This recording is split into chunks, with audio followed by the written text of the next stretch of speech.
Национальный орнамент и кропотливая работа с золотыми нитями. Более 10 лет Хатидже Юнусова вышивает в технике махлома. Свои работы она представила на выставке творчества мастеров Крыма и Татарстана «Огни Салхата». На выставке «Огни Салхата» я представила феску, вышитую в технике махлома, расшитые канителью, металлизированные, вышитые нитью и металлическими пайетками.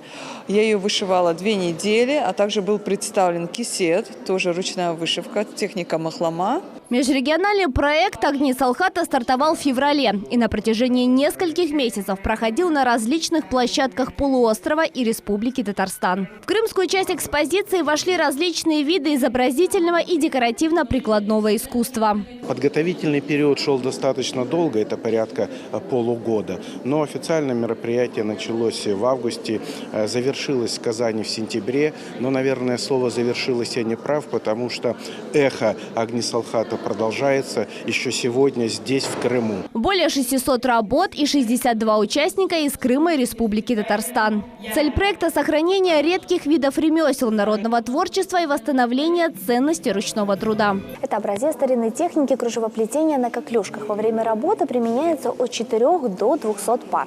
Как мы видим, процесс весьма трудоемкий. На один образец уходит от 6 часов и до 2 лет. В Татарстане выставка прошла как раз к столетию столицы республики в 2 городах – Елабуге и Казани.